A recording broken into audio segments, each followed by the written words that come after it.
Go ahead. Jai Baba. How to love God. To love God in the most practical way is to love our fellow beings.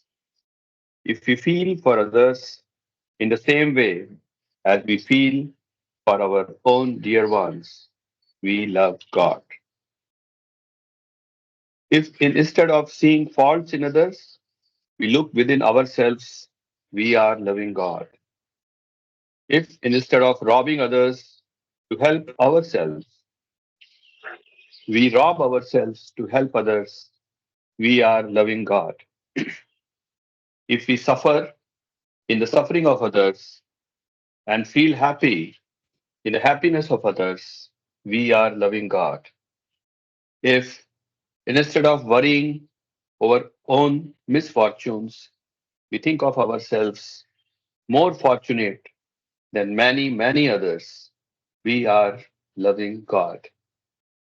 If we endure our lot with patience and contentment, accepting it as His will, we are loving God. If we understand and feel that the greatest act of devotion and worship to God is not to hurt or harm any of His beings, we are loving God. To love God as He ought to be loved, we must live for God and die for God, knowing that the goal of all life is to love God and to find Him as our own self. Avatar Meher Baba Ki Jai. Avtar Meher Baba ki jai. Star Meher Thank you. Baba ki jai. Thank you so much. So, Ashok ji, you missed by a minute, huh? Yes, I missed by a minute. I was outside. Okay. Um, No, no, no. I'm just pulling your leg. then Yeah. he had come. Baba wanted me to lead. Yes, Yes. Baba Yes. yes. wanted me to lead. Baba Maybe I wanted me grabbed to lead. it. And I Even had from some. Karthik, I grabbed it. Oh, what was that? I grabbed it from Karthik. He was about to read. So I said, Okay, today okay, I okay. want to read. Good. No, no, it's okay. Beautiful. Uh, Such beautiful message. Yes. yes, Yes. yes. Yes. Yes. I think everybody should get a chance to read, and I had Yeah, come yeah, yeah. outside for some It's okay. It's okay. That's worldly okay. Yeah, responsibilities. yeah. Yeah, yeah, Sure. Baba. So, Let's but begin. you can read now if you're okay. You can read conditions of happiness. So, by the way, we'll read um, the subtitles before we I'll start. join after half an hour. Oh, okay, no problem. I mean, I'm listening, but I'll be in Yeah, the yeah, fair position to enough. read after half an hour. No problem. So I'll start reading first. So we are in the theme of love. We finished selfishness. We finished the first chapter, first part on conditions of happiness, where we understood the nature of detachment, first attachment and then detachment. Uh, Now we are getting into the second part, the conditions of happiness, which takes us from uh, there is a subsection contentment, love, and God realization. Now, what are the subtitles here? Contentment free from self created problems, suffering of renunciation. Then there are some analogies. Then, nature of suffering, suffering caused by dissatisfaction, selfish pursuit of happiness, happiness through self forgetful love. So, there is a selfish pursuit of happiness, and there is a happiness through self forgetful love. Selfless love is rare, going into the domain of pure love, need for a bold decision. True love is awakened only by a master. Love leads to God realization and happiness of God realization. Right? So let's go straight into the reading now. Tar Meher Baba Ki Jai. So, part two, contentment, love, and God realization. Contentment is free from self created problems. Most of man's suffering is self created through his ungoverned desires and impossible demands. All this is unnecessary for self fulfillment. If man becomes desireless and contented, he will be free from his self inflicted suffering. His imagination will not be constantly harassed by feverish reaching out toward things that really do not matter, and he will be established in unassailable peace. I repeat the line. His imagination will not be constantly harassed by feverish reaching out toward things that really do not matter, and he will be established in unassailable peace. When an individual is thus contented, he does not require any solutions to problems because the problems that confront worldly persons have disappeared. He has no problems. Therefore, he does not have to worry about their solution. For him, the complexities of life do not exist because his life, Ashokji, you have to mute. For him, the complexities of life do not exist because his life becomes utterly simple in the state of desirelessness. So, starts with contentment. Yeah, one second.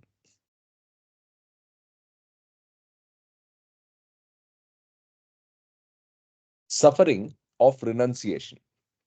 When a person understands desires as being merely the bondage of the spirit, he decides to give them up. But even when voluntary, this is often a painful process.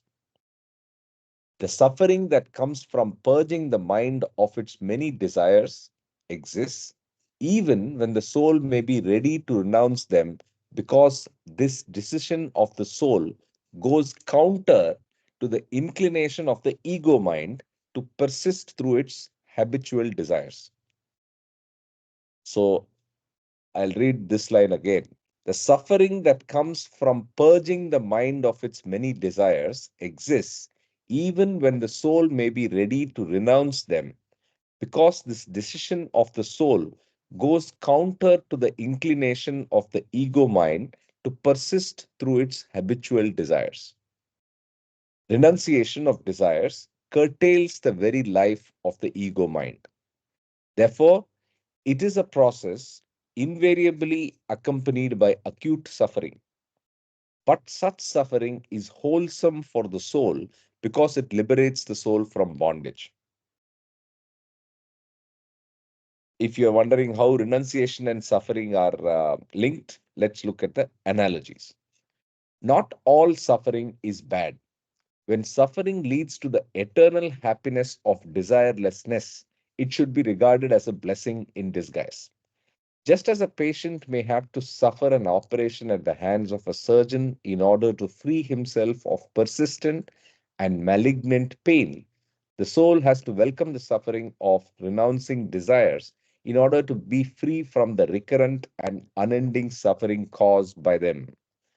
The suffering the soul has in renouncing desires may be very acute, but it is endured because of a sense of greater freedom that comes when desires gradually disappear from the mind. If an infected swelling on the body is opened and allowed to drain, it gives much pain, but also much relief. Similarly, the suffering from renunciation of desires is accompanied by the compensating relief of progressive initiation into the limitless life of freedom and happiness. Now, true nature of suffering. The simple life of freedom and happiness is one of the most difficult things to achieve. Man has complicated his life by the growth of artificial and imaginary desires, and returning to simplicity amounts to the renunciation of desires. Desires have become an essential part of the limited self of man, with the result that he is reluctant to abandon them unless the lesson that desires are born of ignorance is impressed upon his mind through acute mental suffering. When an individual is confronted with great suffering through his desires, he understands their true nature. When such suffering comes, it should be welcomed. Suffering may come in order to eliminate further suffering. A thorn may be taken out by another thorn, and suffering by suffering. Suffering has to come when it is of use in purging the soul of its desires. It is then as necessary as medicine to a sick person. I'll pause here. Any thoughts and comments? Any questions? Yeah, nothing as such. Baba is saying suffering is a benediction in a way. Yeah. Correct. So I think the thought is very clear, and I think in detail he is explaining the importance, or rather, the role that suffering plays in our soul journey, right? And all suffering is not the same, but some suffering is like the surgeon's knife, and it can actually deliver benefit. That's the point. Suffering caused by dissatisfaction. Now, this is the bad suffering. However, 99% of human suffering is not necessary. Through obstinate ignorance, people inflict suffering upon themselves and their fellow beings. And then, strangely enough, they ask, why should we suffer? Suffering is often symbolized by scenes of war, devastated houses, broken and bleeding limbs, the agonies of torture and death. But war does not embody any special suffering. People really suffer all the time. They suffer because they are not satisfied. They want more and more.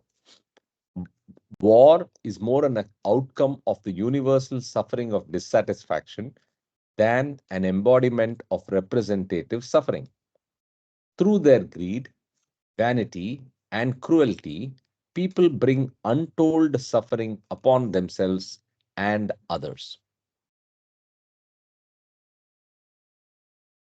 Selfish pursuit of happiness. People are not content to create suffering only for themselves, but are relentlessly zealous in creating suffering for their fellow beings. Everyone seeks his own happiness, even at the cost of the happiness of others, thus giving rise to cruelty and unending wars.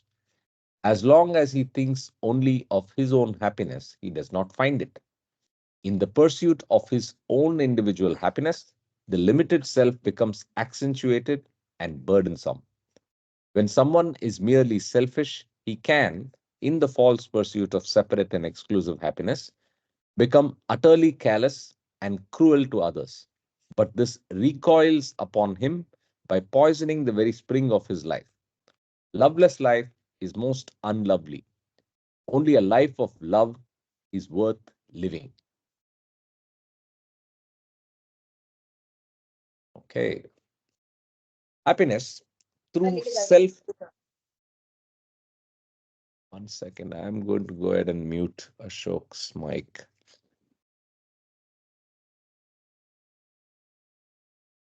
Okay. Happiness through self forgetful love. If an individual is desireless, he will not only eliminate much suffering that he causes others, but also much of his own self created suffering.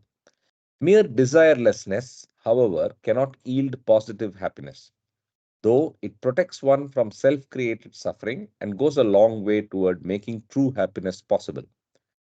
True happiness begins when one learns the art of right adjustment to other persons, and right adjustment involves self forgetfulness and love.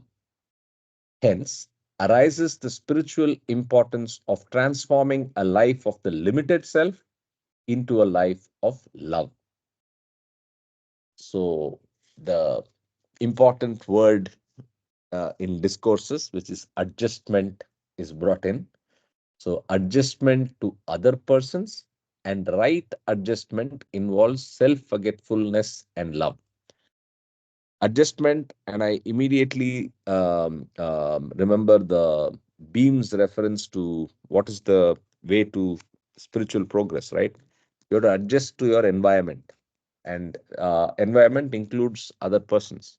In fact, in Beam's, Baba says environment also includes perfect pastor. So if a person is getting into the spiritual path, he has to adjust to the chairman or the board of directors who are there at that time. He has to adjust. uh, he may be unaware of it, but he has to create the right association with him for him to be able to make continued progress, right? So I was just reminded of that.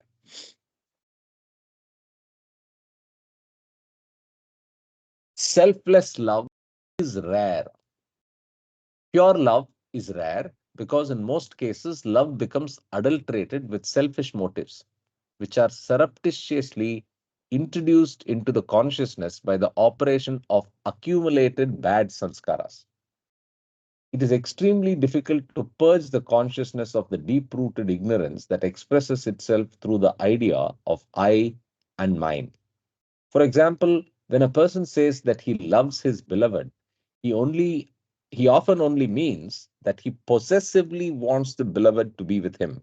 The feeling of I and mine is notably present even in the expression of love, which is a very important point, right? So, in our idea in the material world, love unfortunately is often linked, and I'm sure our personal experiences stand by for that. Our closest relationships of love, right from parents, spouse, children, friends, all of that is one of acquisition or possession, right? So it is a one of some sort of control, one of some sort of claim, possessiveness or claim over that other person, and it is automatically linked with suffering when that possessiveness or claim does not come with the response that you expect from that person.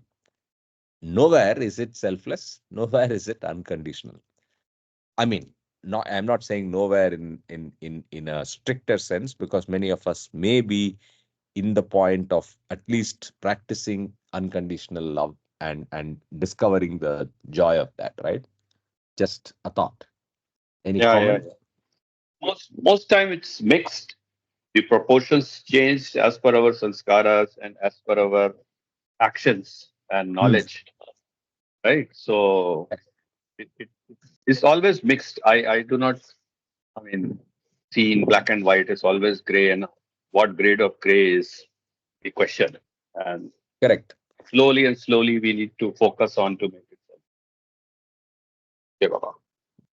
Yeah, I think children are a good example, right? So Yeah. how well we how we deal with the love of or rather the nature of our love with children is a good test of this, right? Yes. Yes. Yes. So that's if you can be unconditional and neutral at the same time, fully loving as you as a parent, then that's a great Yeah. progression. Yes. Yes. Yeah. Yeah. And with children, there is also the mix of the responsibility Yeah, that but then that approach here, cultural the approach, all that things comes. true. But the moment you go down that path, the danger is it is closer to that possessiveness, right? So there are many Yes. things. I Yes. mean, parenting is Yeah. a continuous project. Correct. I Yeah. am very happy to admit that I'm still learning, right? Yeah. So Yeah. Yeah. So yeah, so if you look at it, you start with complete possessiveness. Hey, this is my son, this is my daughter, this is the I want this son or daughter to do this, right? And then you go down the path of disappointment when they don't. Then you live your aspirations, your desires through them. Hey, I didn't do this, so they should do this, right? And whether they like it or Mhm. not, you try to impose your views, saying no, this is good for you, right? And You are led by self-righteousness. You feel you're doing the right thing for them. That's the problem. Okay. You're very convinced that you're doing the right thing for them. And then it goes on like that. But honestly, Yeah, it's always both ways actually. Are you hand holding your kid in the right decision making? So if you take it in that approach, it's good. But if you have already decided and preconceived that this is the only way they must do, then that becomes a problem. As a parent, it's our responsibility to handhold, guide them, you know, try to find out what they really want to do and what is their capability and what is their interest. yeah, So yeah. that part we sometimes many parents miss, and they become possessive and they try to drive their lives.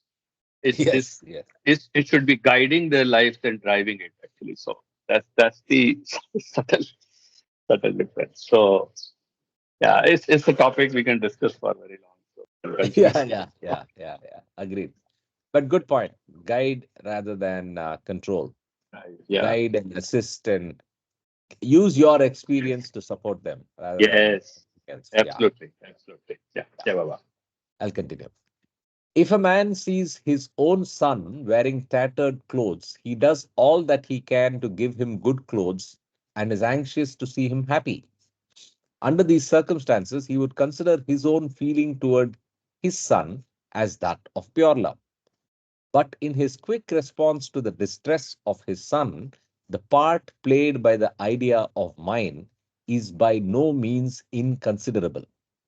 If he happened to see the son of some stranger on the street wearing tattered clothes, he would not respond as he had in the case of his own son. Very, very important point. So, the consideration of mine is what is creating the feeling when you see that son in tattered clothes. Baba says, if he happened to see the son of some stranger on the street wearing straight tattered clothes, he would not respond as he had in the case of his own son. This shows that though he may not be fully conscious of it, his behavior toward his son was in fact largely selfish. The feeling of mine is there in the background of the mind, though it can be brought to the surface only through searching analysis.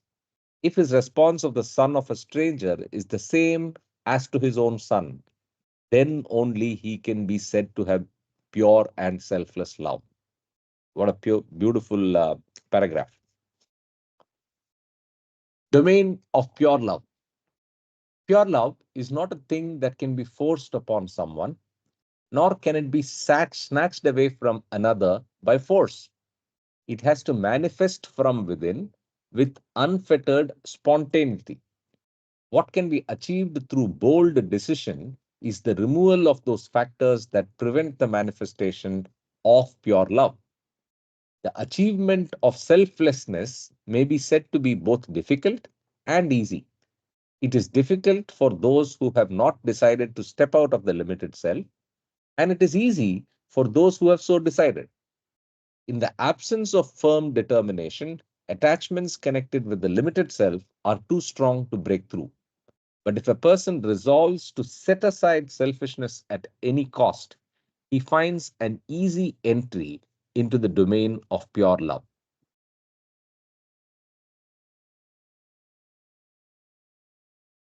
Need for a bold decision. The limited self is like an external coat worn by the soul. Just as an individual may take off his coat by the exercise of will, through a bold, decisive step, he can make up his mind to shed the limited self and get rid of it once and for all. The task that otherwise would be difficult becomes easy through the exercise of a bold and unyielding decision. Such a decision can be born in his mind only when he feels an intense longing for pure love. Just as someone who is hungry longs for food, an aspirant who wants to experience pure love must have an intense longing for it.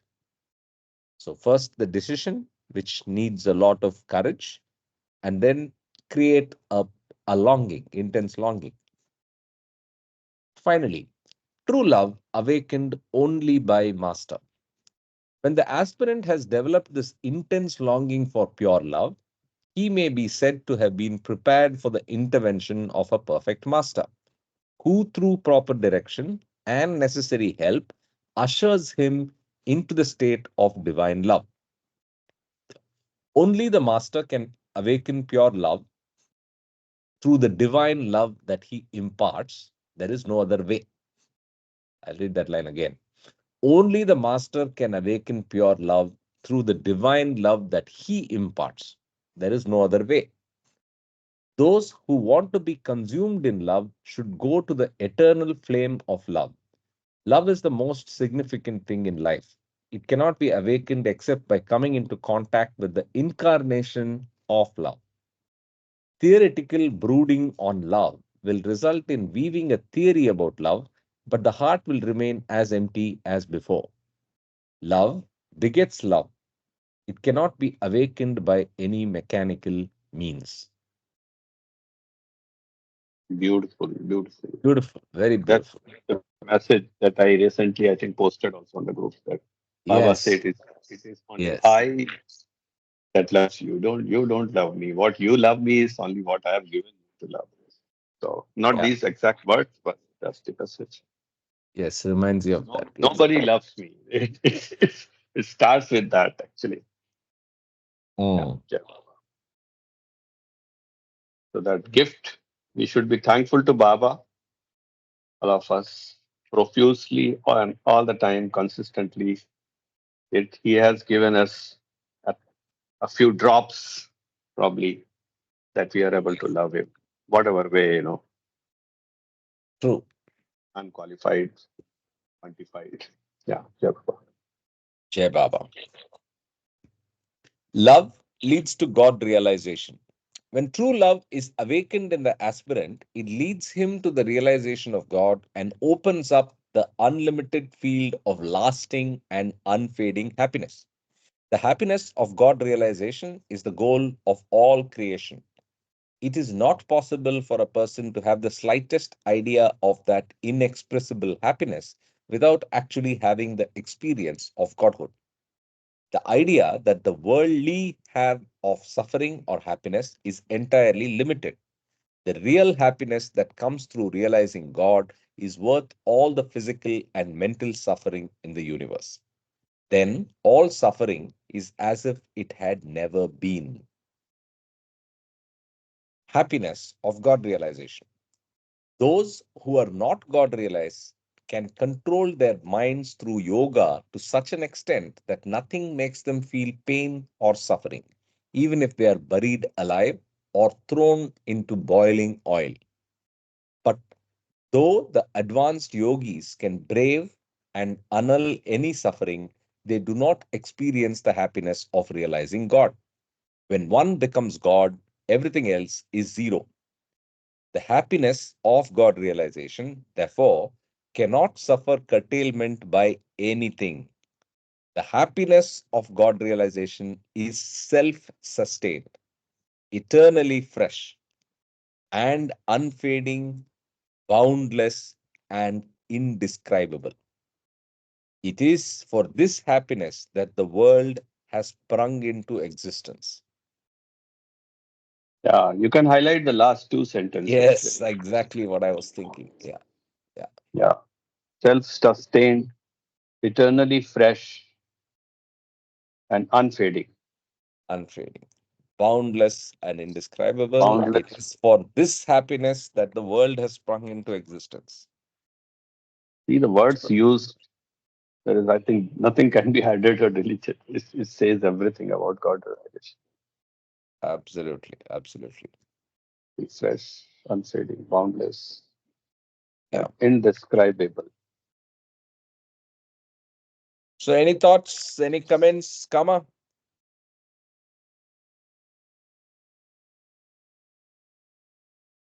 We are having a love feast, Kamaji. Please come Yeah, and join. I have a couple of comments. One is, I think the pure love, domain of pure love, which basically is a gift of the perfect master. So we know that from the chapter on love. that unless infatuation, lust, greed, anger, jealousy, and I would also add fear and worry, what I call as the seven deadly sins, are eliminated, then only the gift of pure love descends onto the aspirant. So that is one part. The second part is also when you gave the example of the child with tattered clothes. Uh, I think you can also refer that to the chapter on violence and non-violence, where Baba talks about the different types of non-violence and violence, where he talks about non-violence. It is on page 72 in Discourses, Violence and Non-Violence. Non-violence, pure and simple, based on divine love, and non-violence of the brave, based on unlimited pure love, and non-violent violence, based on unlimited love. And there is a fourth one, selfless violence, based on limited human love. So I think, it kind of connects with the practical realities of life. What are the different types of love and how we react or respond to different situations? So I think this conditions of happiness can also be related to these two chapters. And also, I, uh, from my understanding, when we talk about love, that getting the love from Baba, but in a way, for me, actually, I feel I want to focus more on the ego than about love, because love is like oxygen in the air. It is always around us, but we are not available to it because of our ego consciousness. And we know ego comes in different forms, what I call as the A to Z: anger, aversion, backbiting, craving, duality, which we carry in different degrees. So the whole focus is on how to dissolve the ego, because the love that Baba is talking about, the pure love, is already latent in us, because we have pure and we have full and complete consciousness, which we call Maha Chaitanya, which is covered by a layer of sanskaras, and these sanskaras are our ego mind, which manifests in lust, greed, and anger and so on. So the way I have approached this whole equation of love, how to love, Baba is following those postulates, like I said, the checklist for those seven awakenings: how to love God, my wish, and so on. So I think the more we read the discourses and God's speech, we realize that love is, uh, uh, we definitely start with love, but actually the real challenge is how to dissolve the ego. Beautiful. And so that's what I wanted to emphasize here. Jai Baba. I think that's a very good comment, Kama. It's I mean, outcome is, or the goal is love, but then how to get there is, yes, dissolution of the ego, right? Yeah. Good to see you, Mahu, after a long time. Hi, Ashish. Jai Baba. Yeah. Hey, Baba. Yeah, good to see Baba. you guys too. Yeah, Yes, yes. I've been So, taking some leave of absence. so I was actually reminded that I should send you a reminder email. I think the last I was in Mehrabad, and then you sent an email. I sent you an email as well in response, but then I didn't. I wanted to follow up later today. Anyway, good to see you. That's okay. Yeah, I'm Yeah, here now. yeah. All right. So we finished the chapter on the conditions of happiness. Now we can get to the most important chapter, I think, in Baba's discourses in general. If you look at it from conceptual standpoint, love. But then there's interesting ways how Baba has handled the concept of love.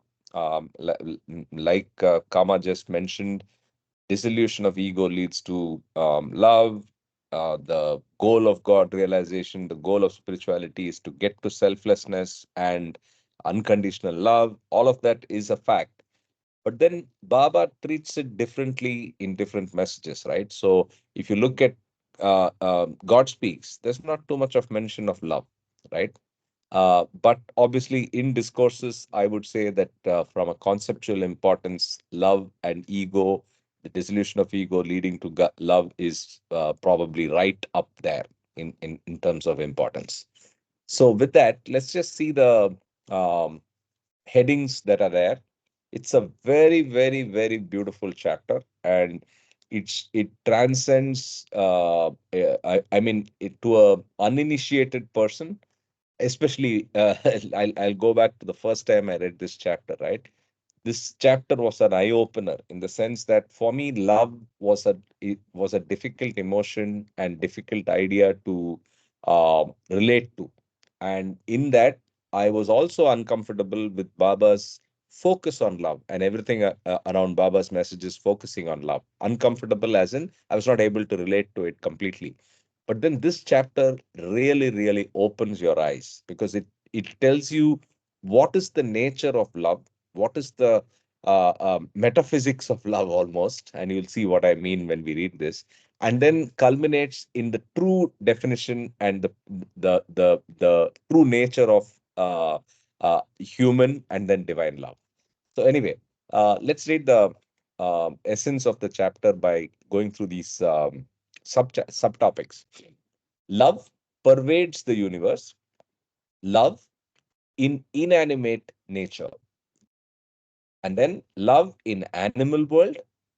Human love has to adjust to reason. Three combinations of love and reason. Qualitative variety in love, and then lower forms of love. Then lower forms of love are enemies of the higher forms of love. Then Baba distinguishes three things: love and infatuation, love and lust, love and greed. And then pure love awakened through grace. Spiritual preparation for grace needs two ingredients: backbiting, positive and others, and elimination of worry. Pure love is very rare. Pure love excels all disciplines. Divine love and human love. In divine love, the lover becomes one with the beloved. Universe sprang into existence of love. Dynamics of love, right? So we saw the universe springing into existence in the last line of the previous chapter as well. Okay, so let's dive straight in. Anybody wants to read? Um, I I can read. yeah, please go ahead. I can. I can. Yeah. Sure, Baba. Okay, uh, yeah, in any order, maybe Sanjay ji and then Ashish, no problem. Okay. I'll read for 15 minutes Sure, maybe. Yeah. go ahead. Love. Life and love are inseparable from each other. Where there is life, there is love. Even the most rudimentary consciousness is always trying to bust out of its limitations and experience some kind of unity with other forms. Though each form is separate from other forms, in reality, they are all forms of the same unity of life. The latent sense for this hidden inner reality indirectly makes itself felt even in the world of illusion through the attraction that one form has for another form. The law So of this, gravitation, yeah, go ahead. love pervades. Yeah. The law of gravitation. The next subtitle is Love is in Inanimate Nature. The law of gravitation, which all the planets and the stars are subject to, in its own way, a dim reflection of the love that pervades every part of the universe. Even the forces of repulsion are in truth expression of love, since things are repelled from each other because they are more powerfully attracted to some other things. Repulsion is a negative consequence of positive attraction. The forces of cohesion and affinity which prevail in the very constitution of matter are positive expressions of love. A striking example of love at this level is found in the attraction the magnet exercises for iron. All these forms of love are the lowest type since they are necessarily conditioned by the rudimentary consciousness in which they appear. In the animal world, love becomes more explicit in the form of consciousness In the form of impulses, conscious. conscious impulses that are directed towards different objects in the surroundings. This love is instinctive and it takes the form of gratifying different desires through the appropriation of suitable objects. When a tiger seeks to devour a deer, it is in very real sense in love with the deer. Sexual attraction is another form of love at this level. All the expressions of love at this stage have one thing in common, namely, they all seek to satisfy some bodily impulse or desire through the object of love. So, this we are talking is love in animal world.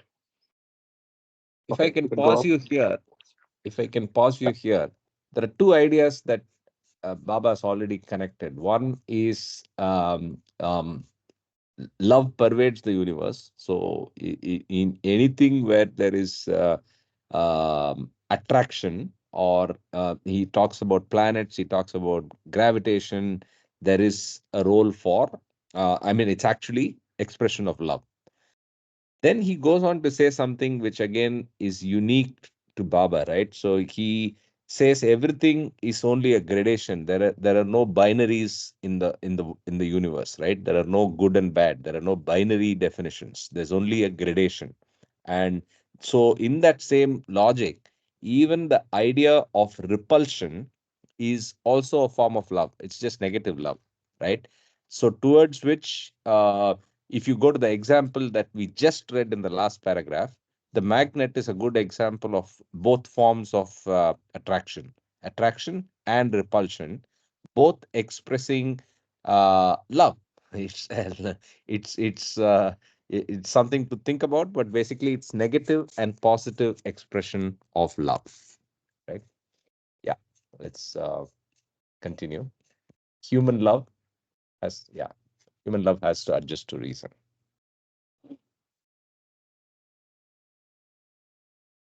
Maybe you're on mute, Sanjayji, unknowingly. Okay, sorry. Yeah. Yeah. All these lower forms of love because human beings have fully developed consciousness. Though human love is continuous with the lower subhuman forms of love, in one way it is different from them. For henceforth, its operation have to be carried on side by side with a new factor, which is reason. Sometimes human love manifests itself as a force that is divorced from reason and runs parallel to it. Sometimes it manifests itself as a force that gets mixed up with reason and comes into conflict with it. Finally, it expresses itself as a constituent of the harmonized whole where love and reason have been balanced and fused into an integral unity.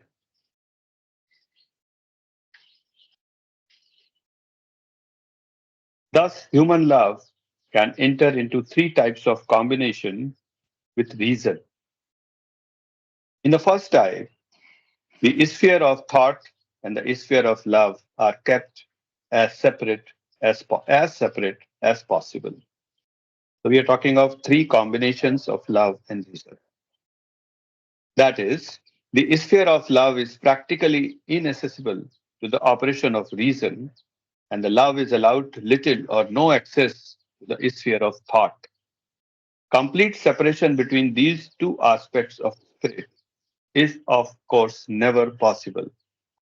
But when there is an alternate functioning of love and reason, oscillating in their predominance, we have love that is illuminated by reason, or reason unenlivened by love.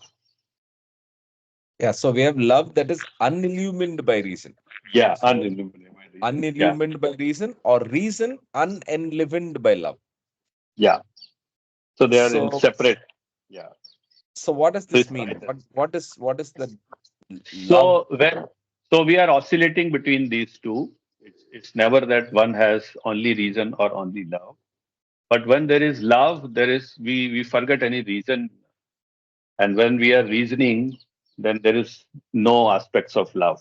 We are reasoning for a we are loving for a reason. Then or that's what it I think means. Yeah. So what is one to make of this? So is reason the same as logic? Is the reason the same of say? I mean, how does one Yeah. define reason? I think I would just say reason means purpose here actually. Purpose. We are loving somebody for a purpose. I am loving a friend because or a because he can help me in getting something. So once that purpose is over, my love is over. So that love is just for a reason, for getting some benefit or some favor. Hmm. Or I Jai Baba, yeah. I think what you should do is you should read the whole paragraph up till the third type before you start, Okay. Okay. the dialogue and discussion. So finish the three combinations of love and reason, and I'll give you my own insights. Jai Baba. Good Sure. idea. Makes sense. Thanks. In the second type, love and reason are both simultaneously operate, but they do not work in harmony with each other. Though this conflict creates confusion, it is necessary phase in the evolution of higher state where there is a real synthesis of love and reason. In the third type of love, the synthesis between love and reason is an accomplished fact, with the result that both love and reason are so completely transformed that they participate the emergence of a new level of consciousness that, compared to the normal human consciousness, is best described as super consciousness.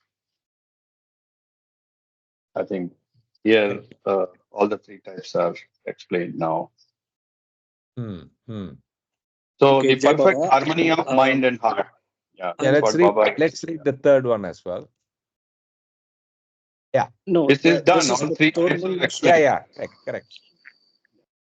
Come So, on. what I can tell you is the three paragraphs starting from human love is much higher than all these lower forms of love. And then the human love can enter into three types of combination where they describe all three, where we are using the words love and reason. It took me a long time to figure out what the hell is going on. I will tell you how I simplified it. Instead of reason, see, reason means analytical reasoning mind, and mind means mind, the ego. So technically, it should be love and ego, except because of the context of the paragraph and the description, he's using the word reason. In another paragraph, he's using the word thought, but they are all connected. So technically, what we are seeing out here is somebody just mentioned it's the balancing act between mind and heart. So heart is about love, and mind is about analytical reasoning mind, which is about thinking, because that is the first impression that we have, right?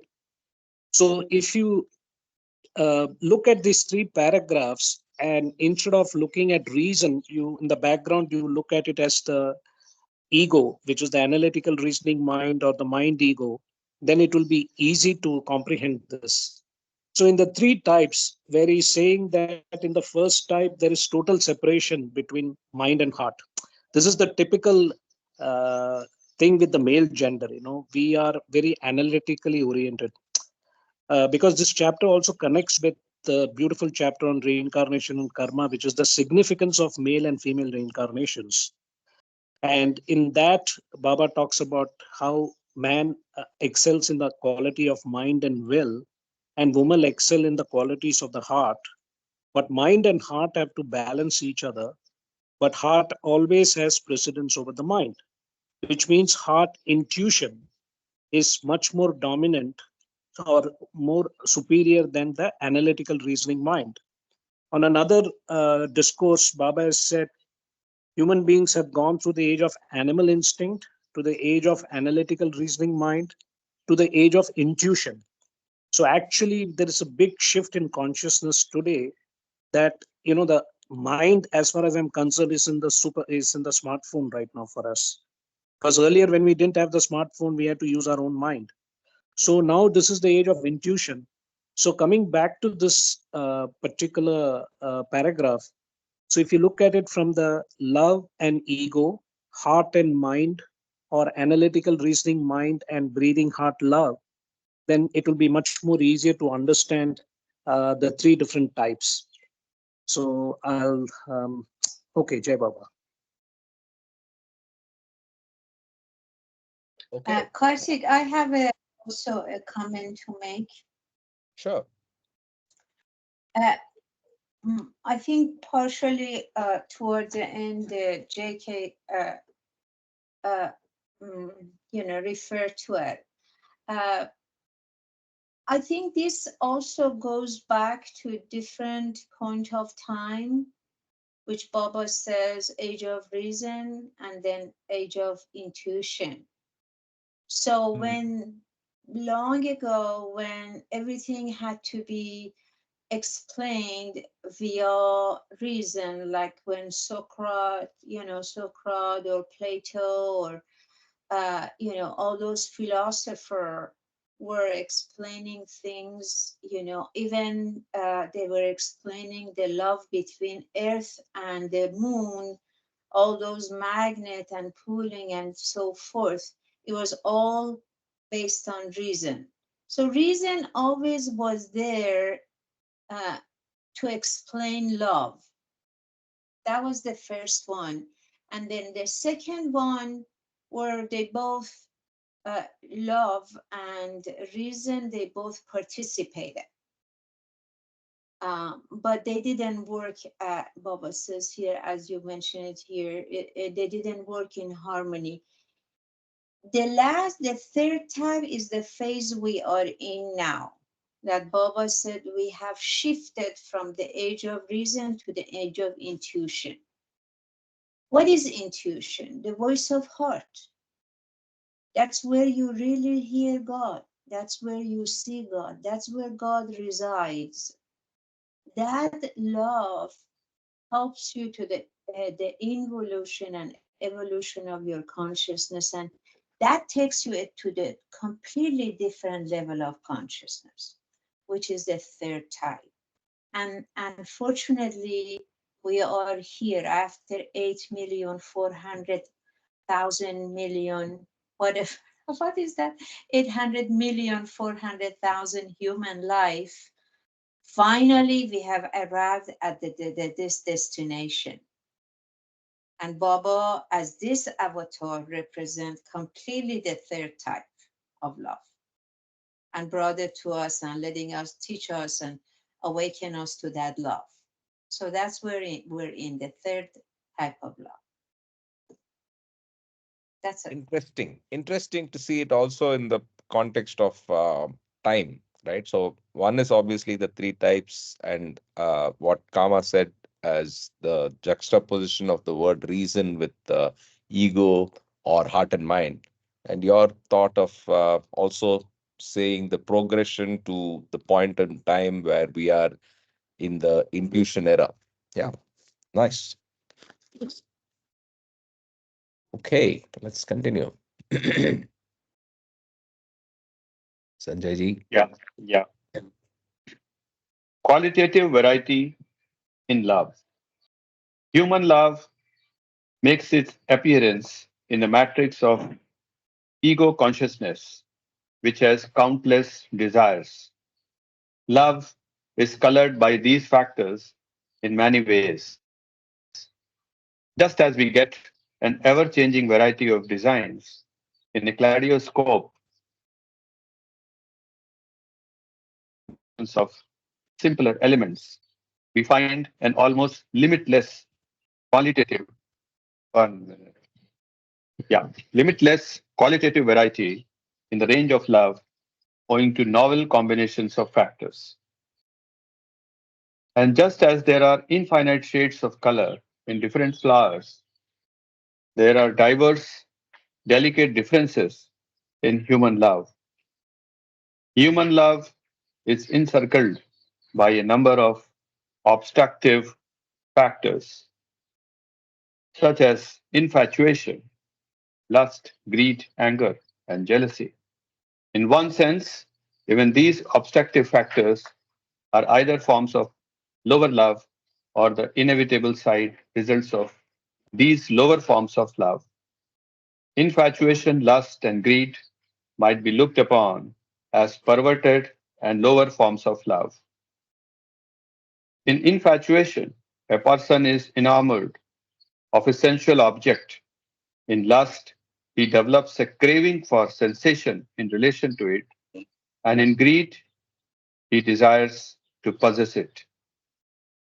Of these three forms of love, lower love, greed has a tendency to extend from the original subject to the means of obtaining it.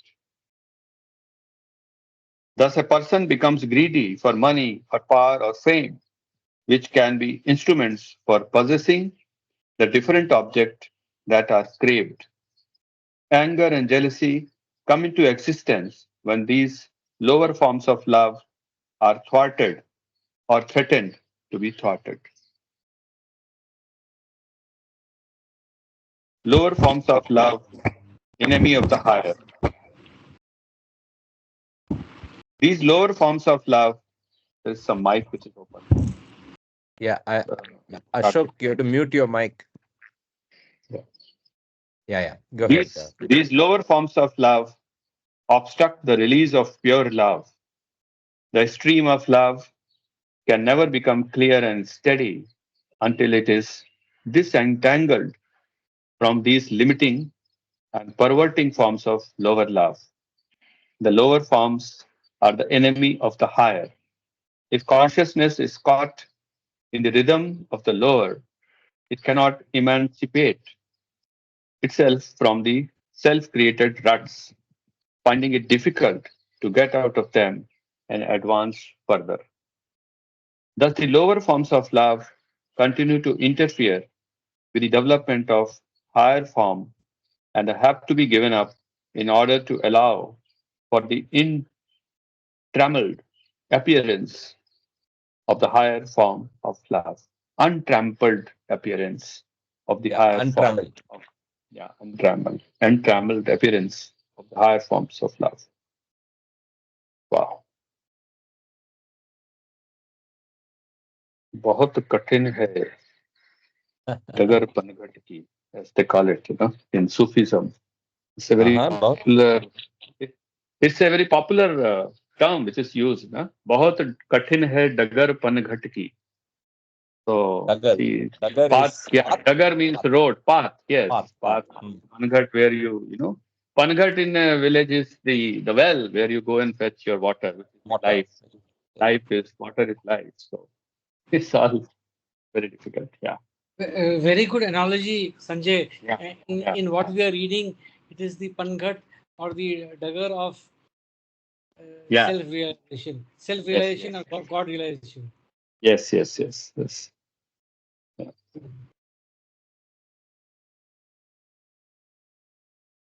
Sorry, love and infatuation. Emergence of higher love from the shell of lower love is helped by the constant exercise of discrimination. Therefore, love has to be carefully distinguished from the obstructive factors of infatuation, lust, greed, and anger. In infatuation, the person is a passive victim of the spell of conceived attraction of the object. In love, there is an active appreciation of the intrinsic worth of the object of love. I think we should read it again. Go up a bit. In infatuation, the person is a passive victim of the spell of the conceived attraction of the object. In love, there is an active appreciation of the intrinsic worth of the object of love. Wow. What a Love and beautiful lust. line. What a Yeah, beautiful yeah, line to yeah. describe this. In Infatuation and love. infatuation, the person is a passive victim. So the person who is Yeah, in infatuation, who is infatuated rather, is actually a victim. And what is he correct. a victim of? He's a victim of a conceived attraction. He's under the conceived attraction for the object and he's under that Yeah, spell. Beautiful yeah. way of describing it. He is And possessed, yes, he's possessed. Yes. possessed by the infatuation. It's really, Yeah. really, uh, lot of significant. And I Yes. just want to add one acronym, LAG. So I've changed it a bit from lust, greed, and anger to lust, anger, and greed, because this is something which brings us down, lags. LAG, lag. So it brings us down. Of course, uh, Yeah. inspired by the acronyms by Dr. Kama. Yeah. So infatuation is basically frustration or lack. You always feel lacking. So it's just that. So lack and lag, LAG, lag. Yeah. And love gives you that fulfillment. Even if you're not possessing it, you are happy about it. And it says in love, there is an active appreciation of the intrinsic worth of the object of love in bracket without possessing it, without even being around, without possessing, and without even the object knowing that you love her, love him, her, or of the object, anything. Yeah. Yeah, Baba. Amazing. Kartik, I have a comment to make also. Sure. Sure. Okay, I'm gonna look at it from a consciousness angle. So Baba actually explains it in different ways, but what are we? We are consciousness. We're not this body. We are the consciousness. So when these kind of lustful or feeling-based love comes to us and we get infatuated by that Baba says the spell of conceived attraction. So because we get so obsessed with it that it becomes a spell. For a long time you're in it, you're drowned, and you don't even know, you're there, and you pursue it as love. See, that's the thing. You don't know any better. Why? Because your consciousness is not grown enough. It hasn't been unwinded enough that you take those kind of a lost attraction that comes from a lower self, you take it as a real love. You don't know. I mean, look at Mm, the world. Look at people. Look at all these couples. Look at all these heartbroken people and all that nonsense. Well, now I say nonsense. I'm sure we've all been in there and done that. But Yeah. yeah, because it all has to do with the growth of your consciousness. Then you know this is not love, this is lust. What you have is lost. Anything with selfish desire is not love, it's lost. And many times people equate love with feeling. Oh, I love this person. Oh, I love that person. That's not the real love. The love that Baba is talking about is completely unconditional love. I guess we're going to be coming into it, right? mm. Later on. Right. Karthik, if required, I'm available for reading. Yeah, we'll rotate. Yeah, you can maybe Jay read from Baba, it, but I think we pass I, through all these stages ourselves in our journey over our lives and lifetimes actually, and we should be lucky that we have a guide with us, that Baba is holding our hands and giving us the right path. So sometimes you feel kind of sad about people who are lost and do not have a guide. So we just try to tell them things about what Baba says about all these things. Yeah, Baba, Kamaji, come in. Yeah. yeah, Jay Baba. Uh, well, Sanjay ji, you don't have to feel sad about anybody because everybody is playing their script. It's a pre-birth plan.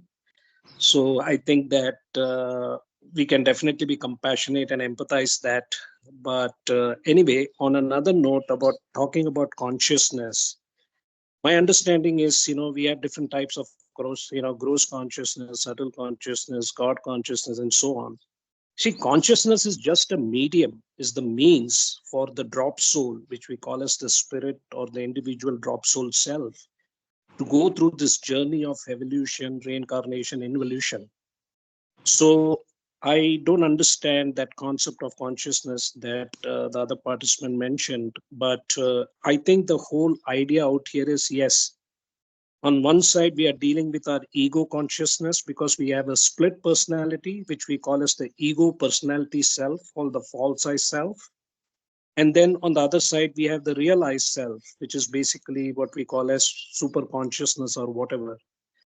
So in a way consciousness is just a medium because in the paratpar parabrahma state, or when we go into the deep sleep state, there is no consciousness, there is only unity, we don't have any consciousness in a sense. Yes, the body is there, and I think the whole divine theme is based on the fact that the material body needs consciousness, and consciousness needs the material body to liberate itself, which is basically the super consciousness is covered by a layer of sanskaras, and that it has to dissolve by going through this whole journey. So I was just a little confused about that. What was described about consciousness. Jay Baba. The way I understood it, Kama, was, so if you look at the soul's journey, right? The and thanks to you for pointing it out, right? Wherever we see the word soul in discourses, it's actually the consciousness of the soul. So even the gradation or the types of love are actually based on the change in the consciousness of the soul. That's what I took away, and I thought that was right. Is that what you were trying Correct. to Yes. convey, Mahu? Yes. I think that is the right way to Yes, say it. yes. Like I Yeah. didn't yeah. want to, I didn't want to go through that journey of the soul that goes through the Yeah. complete Yeah. five Yeah. state of Yes. divine theme. Yes. But Yes. yeah, I was using it in a general term, General maybe a little sense. bit vulgaric, like a talking mode, not Sure. completely, yeah, in that sense. Sure. Thank you. Let's continue. Sure.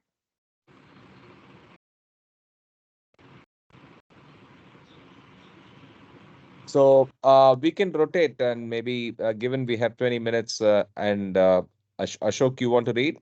Okay. Thank you, Sanjay ji. Please start from love and Lo- lust. love and lust.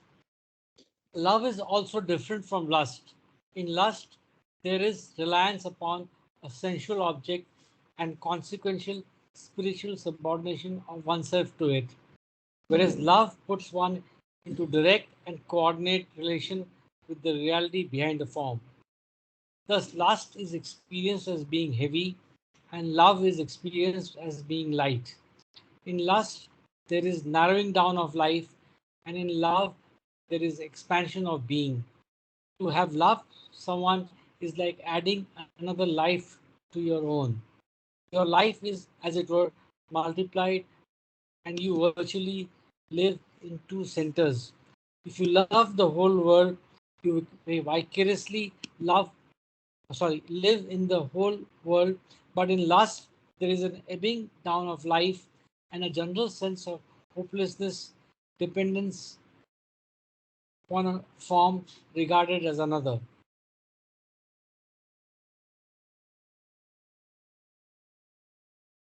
Thus, in lust, there is the accentuation of separateness and suffering, while in love, there is feeling of unity and joy. Lust is dissipation, love is restoration. Lust is a craving of the senses, love is the expression of the spirit. Lust seeks fulfillment, but love experiences fulfillment. In lust, there is excitement, and in love, there is tranquility. Subtopic love and greed. Love is So, equally. Yeah. Ashokji, if I may ask you to read the last two lines again from lust is dissipation. So it gives you all the different ways. So if you can just read it slowly, it will be good. Yes, I will read it slowly. Yeah, Sorry. And you can no also problem. highlight it if you want. I will. I will. Lust is dissipation. Love is restoration. Lust is a craving of the senses. Love is the expression of the spirit. Lust seeks fulfillment, but love experiences fulfillment. In lust, there is excitement, and in love, there is tranquility. If I may add, Karthik, so there is a different spectrum of love from physical love to divine love. Of course, if you can scale it on a level of 0 to 1, then 1 is divine love. Yes, agreed. But then I think just look at the beauty of these words, right? Lust seeks fulfillment, but love experiences fulfillment. Yes. Uh, Lust is dissipation. You're just spreading.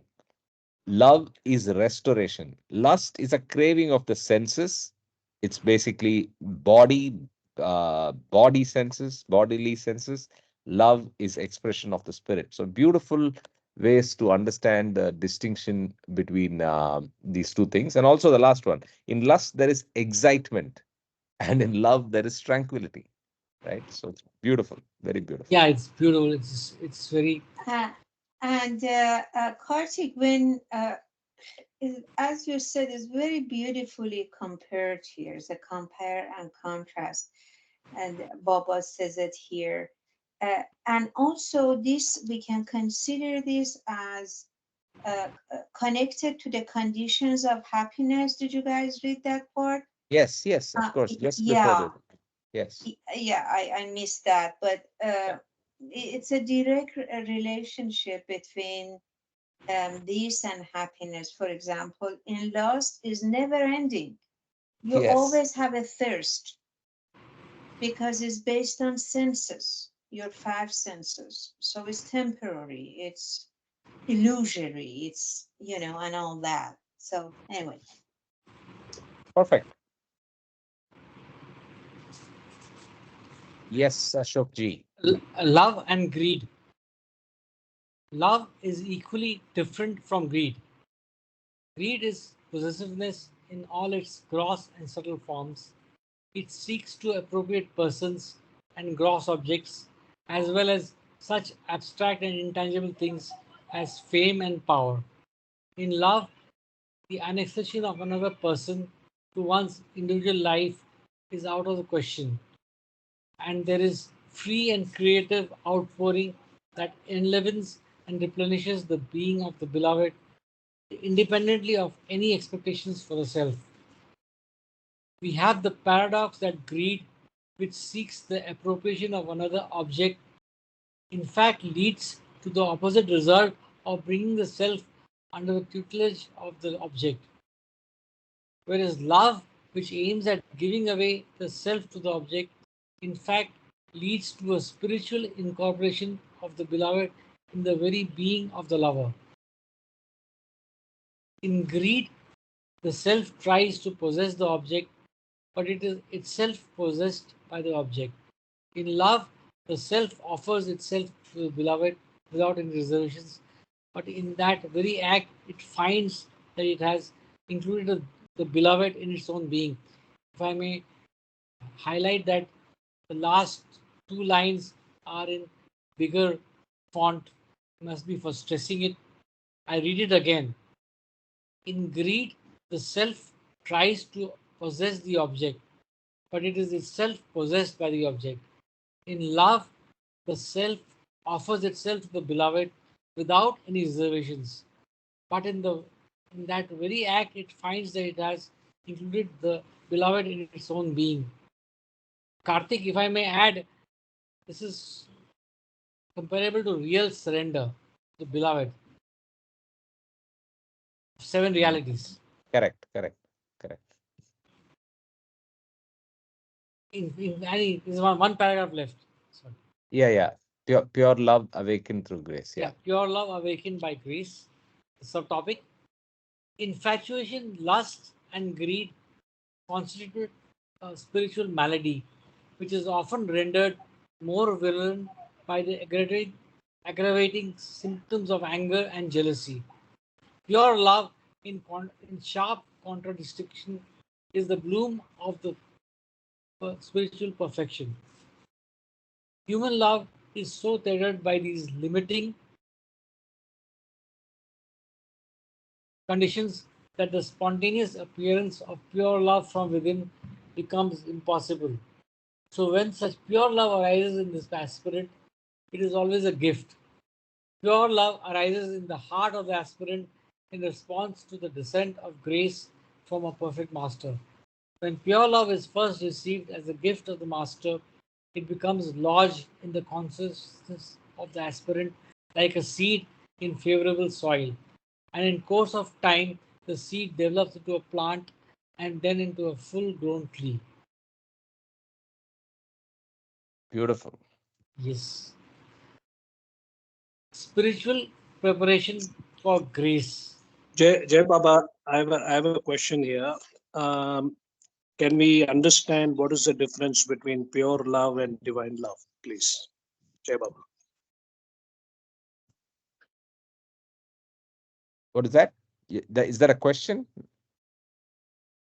Yes, the question is what is the difference between pure love and divine love? Kamaji, I think pure love is the divine love. It's just a different name. And as the love gets purified, it becomes the way Baba has explained. Let's not repeat that. Uh, that becomes divine. It attains a status of divine love when it is absolutely pure, crystal clear, unfettered by any sanskara or any attraction, affliction, or sense of possession or whatever, then that love becomes divine love. Karthik, can you But go that's to the my last? take. What I've understood is that in the fifth plane and the sixth plane, we know that the mental plane of the mental sphere of existence, one is the domain of mind dealing with thoughts in the fifth plane, and the domain of mind dealing with feelings in the sixth plane. In both, you experience pure love. Of course, in the sixth plane, you are seeing God everywhere, but that is not divine love, because divine love is when the union happens, when God realization happens, or when you're in the seventh plane, when sanskaras become zero. So when you are in the fifth and sixth plane, this is my understanding that you kind of have the pure love, or even in the plane of involution, because as it says in this chapter, you have to get rid of the infatuation, lust, greed, anger, jealousy, fear, worry to have the gift of pure love from the perfect master. It somehow seems to me that we have to eliminate the lust from the five senses. And once you are in the plane of involution, then the pure love starts to manifest. I would love to hear other people's opinion. Jay Baba. Yeah, Karthik, can you please go to the previous page? Because it says spiritual love. Sorry, after this, it says just stop here. Stop. Pure love is the bloom of spiritual perfection. So it's the starting. If I can revert to what Kama asked, so the pure love is just this, is the bloom or the starting of spiritual perfection, and divine love could be a little higher than pure love. Is that right, Kama?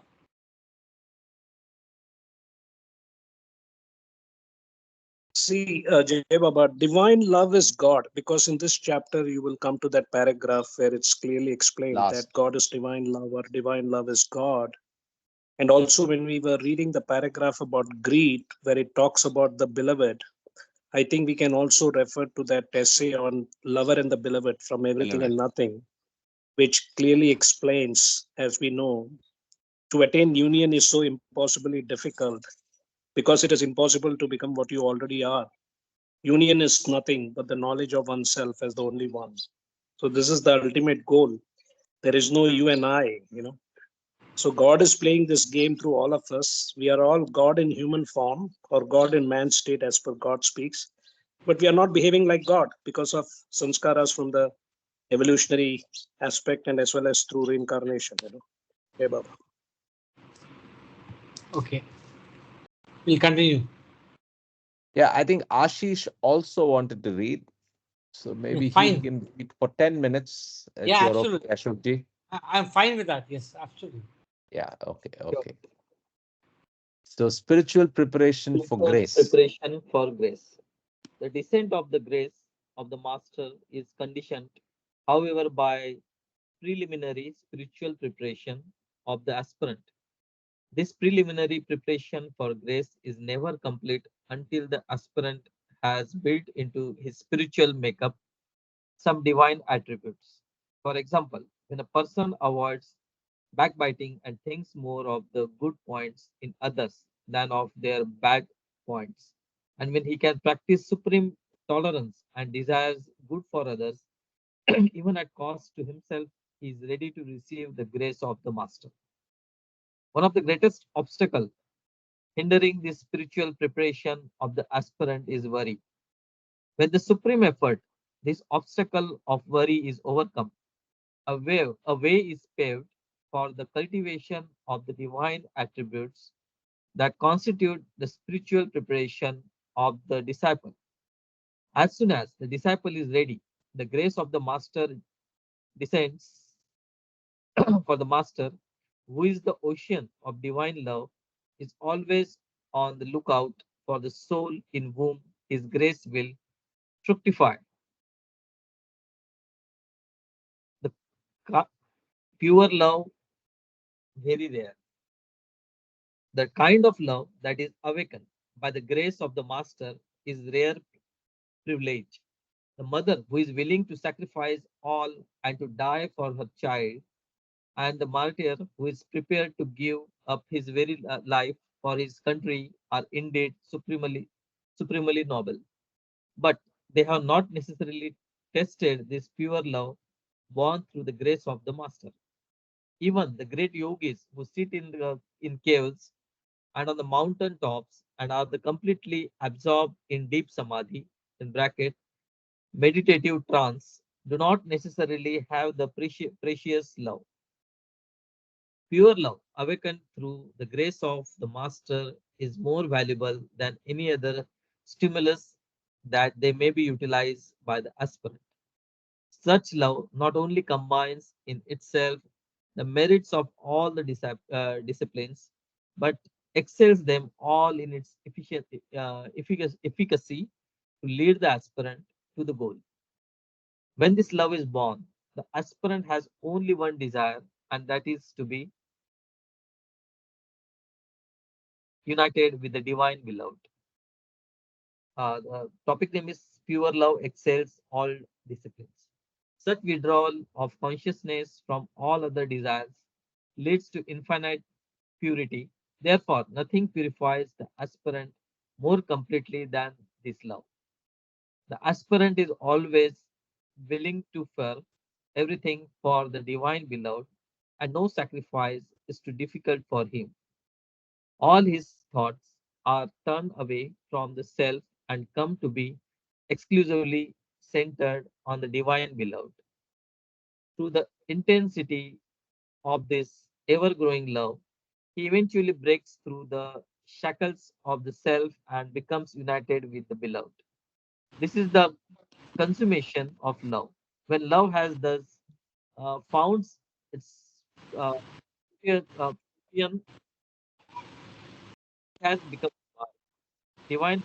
is qualitatively different from human Hold love. on, hold on, hold on. When love has thus found its fruition, it has become Fruition, divine. it has become divine. Fruition has become divine.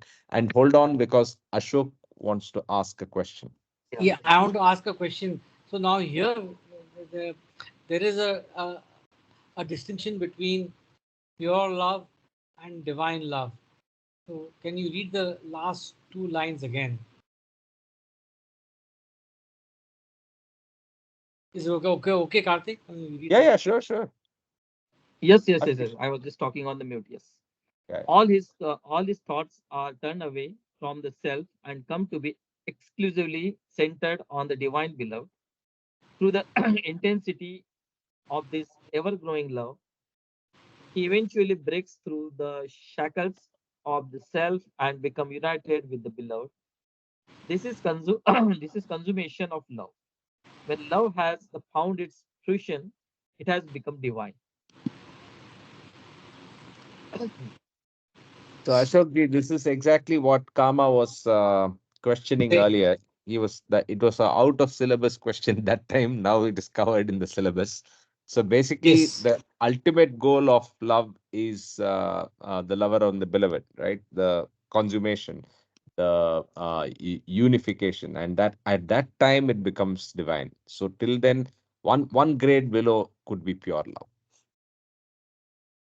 One thing, Kartik, that we need to really emphasize on is that when the grace of the master bestowed upon an aspirant, he gives him the gift of pure love, and he needs that to grow with it. So, what does this pure love do? It helps him to more and more um, disassociate himself with the false self. And here it explains it about the shackles of the self. And then um, and then get closer and closer, all his thoughts, deed, and words more on divine beloved, more and more, till it gets the time where there is no self. There is no I, you, me, mine anymore. It's just him. It's just the beloved. That's the point of merging. We can say that is the divine love. Yes, of course. But I think to that state, even divine love doesn't matter. Really, I mean, this is my little understanding. Once you are merged with the beloved, then you are one. You don't think, you don't analyze, you don't call it divine, pure, none. You are it. There's no reason for explaining that anymore. I just imagine that that's how it would be. Of course, now that we're not there, we don't know. But I'm just assuming, I'm visualizing it to be that way. Yeah. That's all. Jay Baba, I believe it's a gender perspective. Sorry, I'm not being, anti-feminist or anything, but I think what you're saying is correct. In the Hare Krishna movement and some of the Bhakti movements, they like to have this separation between the lover and the beloved. That is true, and we know that that happens in the fifth and sixth plane. But technically, if you're talking about God realization, if you want to experience Satchitananda, we definitely have to go through the first stage of fana, which is nirvana, which is only bliss, which is not God realization. And then a few, hopefully, will get nirvikalpa samadhi. But definitely, everybody is going to get moksha, ordinary mukti, by 84 lakh human lives. So, my understanding is that pure love starts from the involution state, from the first plane, and gradually starts to increase. And then in the fifth and sixth plane, there is no degradation because you have crossed the fourth plane, because that is the danger plane. So, in the fifth and sixth plane, we still have the duality between the lover and the beloved. So, some people like to, Stop indulge there. in that. I think they are satisfied with that. But that's, I think, and that's an individual thing. Jai Baba. That's so interesting that you brought out that aspect, right? So, so if you look at Dvaita, if you take up Vedanta, There is, like you said, like the ISKCON movement, there is always this separation that is confirmed. So they say that there is always going to be the distinction between the beloved and the lover, the God and the creation, right? Obviously, like you beautifully extended that based on Baba's learning, Baba's teachings. You took it to through the spiritual journey, where you actually reach Nirvikalpa Samadhi, where it's union. So I found it very interesting that you drew a parallel between Advaita, Vishishta Advaita, and Dvaita, linking them all up through the stages in the spiritual journey as described in the divine theme. So that's something to think deeper and also probably document. Thanks for that insight, Kama. And Jai Baba, and also from the Occidental religious Abrahamic religion, the Judaism, Christianity, and Islam, they believe in this separation of Separation, God as correct. an object of love. And in the Eastern Oriental, there is no duality. There is no subject and object. The subject of love, God is the subject of love, because you are the divine beloved, but you're going through this unveiling process, through the veiled, whatever you call it. So this whole drama, as Baba calls it, ultimately it's like a divine sport, divine romance. It's a ball game. So I think if we can take it from that point of view in a much more humorous way, I Yeah, think the journey will be much more exciting. Jai Baba. yeah. Just to add to your comparative religion point, though Abrahamic religions, yes, distinguish between God and the lover. uh, Sanjay ji, you have to mute. The God and the lover. There is one. I mean, the Sufis obviously believe in closer to what Baba is saying, and then even within Vedanta, Shankara said what Baba said. But there is Ramanuja, and there is like things like the ISKCON movement, all Oriental, and yet they believe in this separation and persist and see that as an end point in itself. So very interesting comparisons and very interesting discussion. But I think we cannot finish this. We have a lot more, and I don't want to rush it. So we can read again and continue in the next week. It was a great reading, and I hope everybody enjoyed it as much as I did, and you all took away something good from it. Any other questions before we? Yeah, Kartik, one thing I need to add to this, and recently I've started reading Creation and its Causes. Um, those Abrahamic religion and those are all could be explained how Baba says the Shariat. That's Yes, Shariat. yes. But when it actually goes through the Tariqat, it's where the journey of the lover and beloved starts together, and then the lover start loving him more and more and more till, like Eric said, no more. There's no more of the lover. It's all beloved. So that's also could be explained through that evolution and involution of consciousness, the transition between Shariat and Tariqat. Yeah, so in fact, Baba says, I mean, Sufism brings out Shariat, Tariqat, Marifat, and then finally union in Hakikat. Hakikat. Hakikat. Hakikat. Yeah, you're right. You're right. We Yeah, should go. yeah, Yeah, we should. Yeah, absolutely. Yeah, it's yeah, yeah, more than that. More than what yeah. I said. Yeah. Yes, yes. Kartik, one Okay, quick question I have. sure. And in the beginning, you said you were going to, you were talking how interesting this chapter is. And then you said you had a question. And when you came and you read this chapter, it helped you very much. Can you say one more time what your question was at that time? No, it was not a I'm question. It just was actually curious. a struggle. Yeah, yeah, yeah. It was not a. I'm glad you Or asked something. it. Yeah. Yeah, yeah, yeah. It was not a Yeah. question. It was a struggle. I think Oh, a one of the, struggle. yeah, it was a struggle because the first thing that you see when you're new into the Baba fold, the preponderance and a lot of importance given to love. You see an emblem of love on the samadhi. You see love everywhere. You see the heart symbol. And that's rather unusual for the Oriental mind, especially in a spiritual sense, right?